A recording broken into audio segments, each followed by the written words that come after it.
Hey guys, in this video I'm going to show you how to make the shield effect in Blender. So let's set up a new Blender file. And here, delete the default view first and go and press Shift A. Let me screencast, right? Shift A, mesh, hotkeys here. Go to front view by pressing tab 1. Press Shift Z to go to wireframe mode. Press tab to go to edit mode and select the wall. Okay. So yeah, and then press X and choose faces to select the faces. Okay. Now press Shift Z to go back to solid view and press A to select all of the faces. Okay. Yeah, make sure to have it on face select, although it won't matter. Anyways, now we're gonna bevel along all of the faces, like bevel along individual faces. Okay. So to do that, you have to press Ctrl+Shift+B and then move the cursor outwards, okay, so that it bevels inwards and you have this pentagon like effect because there are five sides. Okay. Now what we're going to do is deselect by clicking anywhere here, and now what we're going to do is have one of the faces selected, I guess. Maybe not. Just make sure to have it on face select. Okay. So click on select and click on select random. Okay. Now it's selecting random faces here. Now you want to reduce the ratio. Okay. And maybe go for a different seed that means it will select different faces. Okay. So let's something like that will do, I guess. Okay. So press X and click on delete faces. Okay, that's not good. I'm gonna select it. Okay.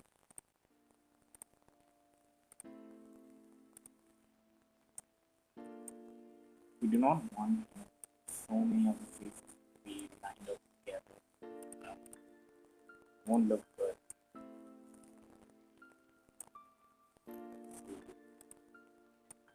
Yeah, something like this will do. Press X and delete faces. Now go back to object mode. I'm gonna create a new selection. So right click and click on new selection or new collection, and then rename it to mesh. Drag the icon over here. Press Shift D to duplicate and right click to put it in place. Then what we're gonna do is convert this into a wireframe. So go to modifiers tab, add modifier, and search for wireframe. Okay. And press enter. Now you can adjust the thickness here. Okay. Thickness value, right? So yeah, that's the first part, and we're gonna need another item here actually. Okay. Um, for effect. So while in object mode, go and press icon here. Okay. I should have actually duplicated before. Okay. So yeah, go to wireframe, edit mode, select these faces, then select all, Ctrl+Shift+B, then do that same thing again. Make sure try to align them. You can see the wireframe from the previous mesh, so make sure to align them as it is, and then just click on it and adjust the size. Okay. After you do that, oh wait a minute, my bad. You actually don't have to bevel them. Yeah, control shift to that. You just need the solid.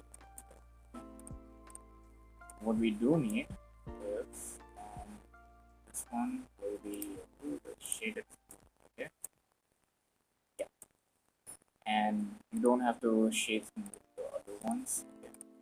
So yeah, let me just show you what it looks like. All the individual meshes right now.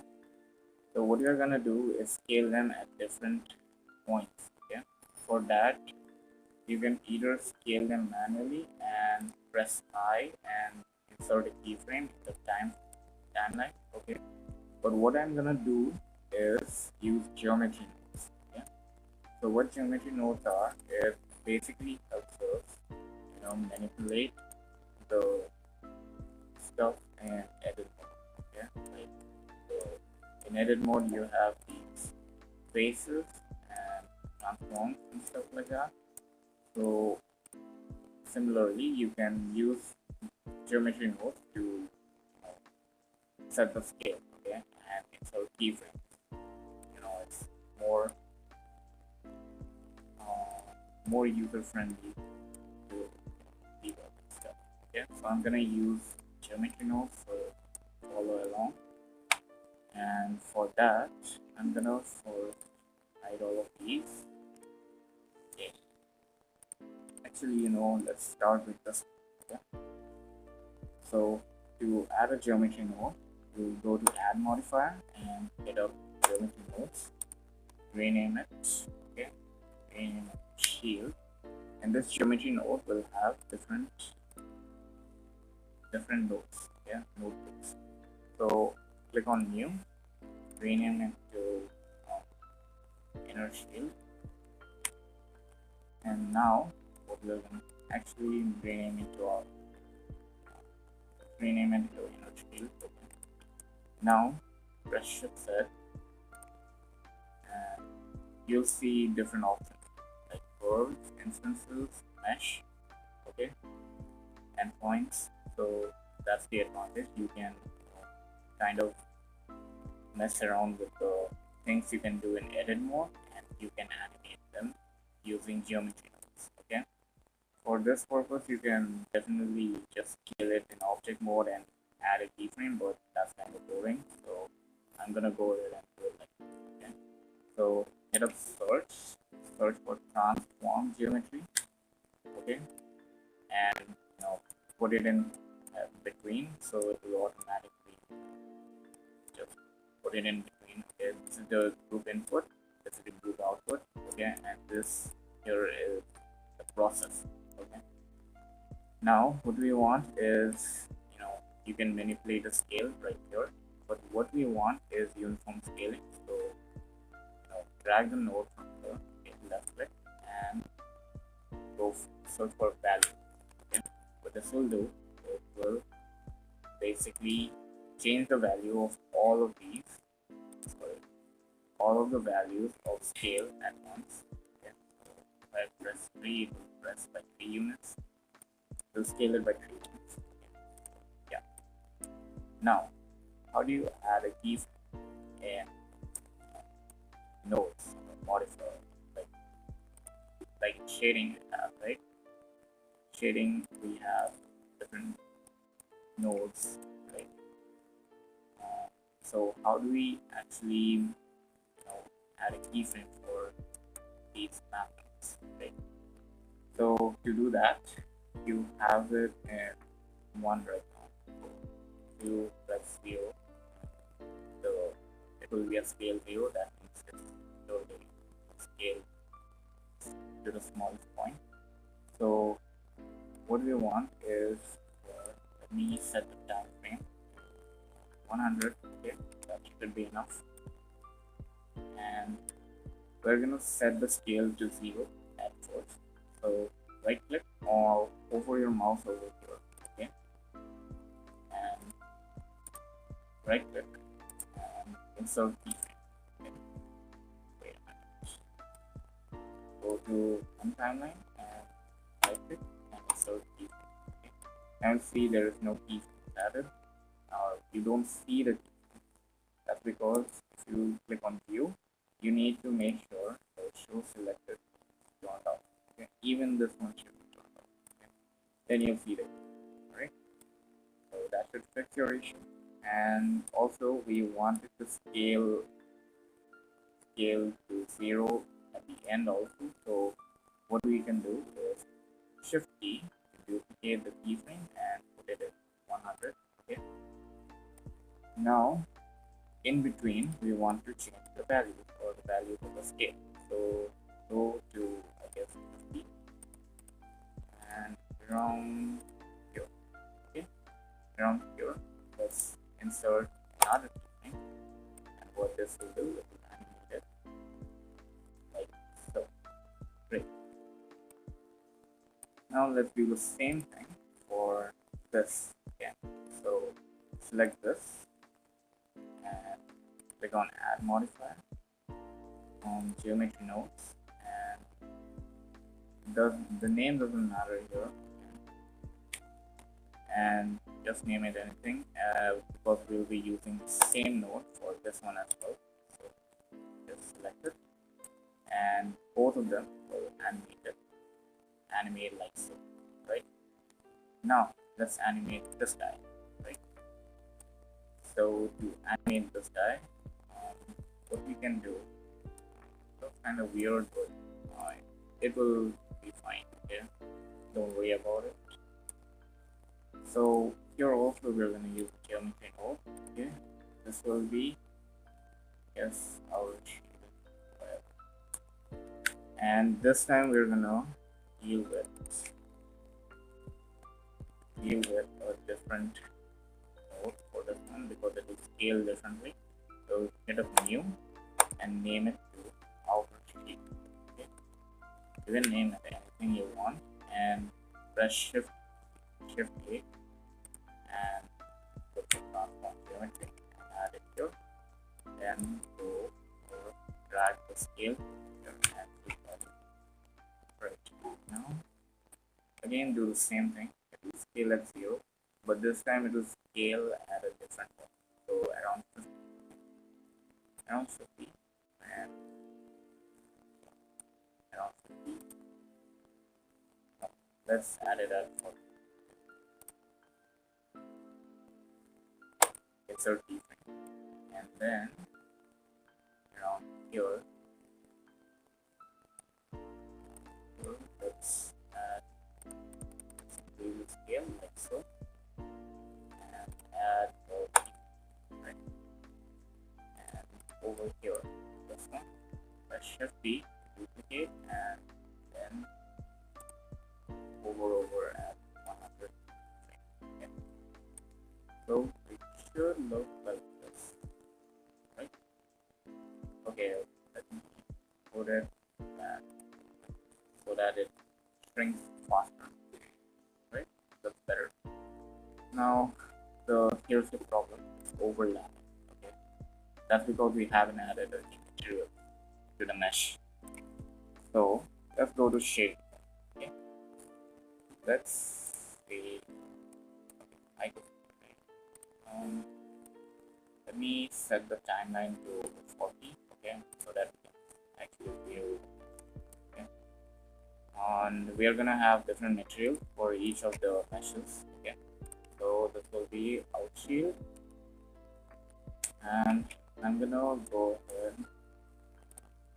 Maybe we can just add it from the pretty much the same. So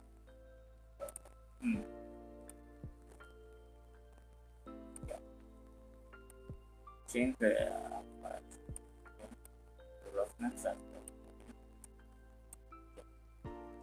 And then go for this one, hit up new, or you can use a color ramp if you okay, it's totally up to you. Oh wait, actually for this one we're gonna add a color ramp to control the color. Okay, so higher and so press X to delete the principal DSPF. So right now it doesn't have any color. Press Shift A, search for diffuse DSPF. Okay, and then shader to RGB, and then search for the color map. Change linear to constant. Now here. Now for transparency purposes, we're gonna need a transparent DSPF. Okay, and Make sure to have node wrangler turned on. Okay, so edit preferences, search for node wrangler and turn that on. Okay, and now press Ctrl+Shift, okay, and then right click on this guy on color ramp and choose transparent BSDF. Okay. What this will do, it will mix both of them. Okay, wait a minute. I forgot one thing. I should have put it on BSDF. Okay, we need this. Now we can have the principal BSDF on and Ctrl+Shift and drag so, and Ctrl+Shift, then left click. Actually, just yeah, Ctrl+Shift left click. Yeah, that will it. It will automatically connect it. Yeah. Now you can see that the transparency is not fully working. Okay, that's because you have to change this. Then go to materials properties and the opaque to alpha. Okay, and actually I want one of these. Now, as for how to control the color graph, first we're going to use texture coding. Okay? I don't think we need this. We're going to go ahead and delete that and add a texture coding and move the objects like so and choose mapping. Then, boom, right? Now, what we're going to do is control it using empty plain axis. Okay. Then use whatever you want. I'm going to rename it control. And now, have this selected. Yeah. Select the control. What this will do, therefore, see here. At the moment, it's transparent and move it like so. It will, show the color. Okay, so this part is transparent over here, and this part is not. So we are switching from transparent to opaque. Yeah. So yeah. Now also before that, go to render properties and click on zoom. So add a little bit of zoom effect and go to film and transparent. Make sure this is turned on. Okay, so that the background is transparent when you're rendering the image or the animation. Yeah. Let's see what it looks like. So press Control or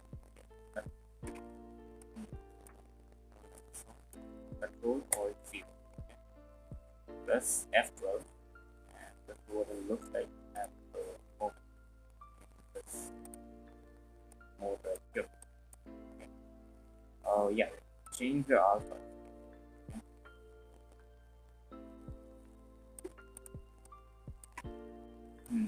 Wait a minute. Yeah. Make sure to change the alpha to around 0.27. Okay then.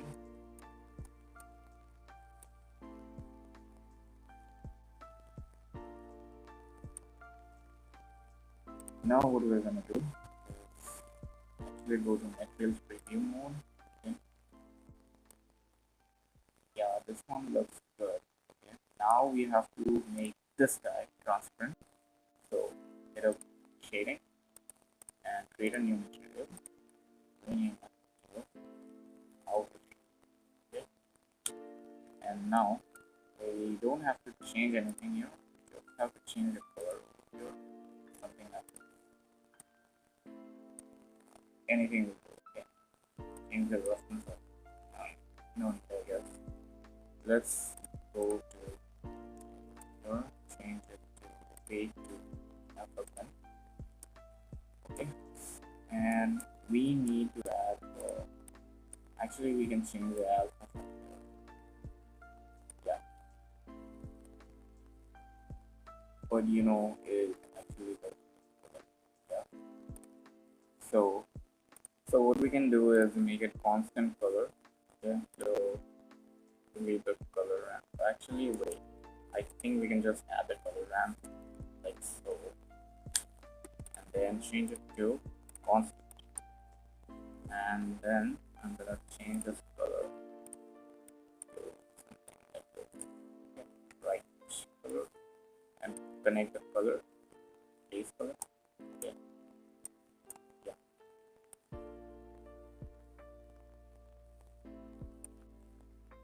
It still doesn't look good.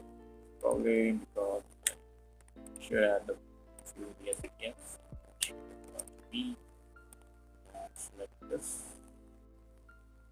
Great. And then we can have a cool little effect. Pretty nice. I think we should change the color to it. Doesn't seem that.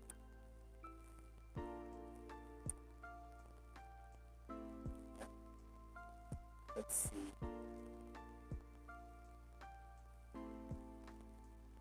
Okay. At this bit, right? Let's see what it looks like. Okay, it looks a bit right? Oh, wait a minute. Because of the lighting. Where's the light? Oh, all the way at the bottom.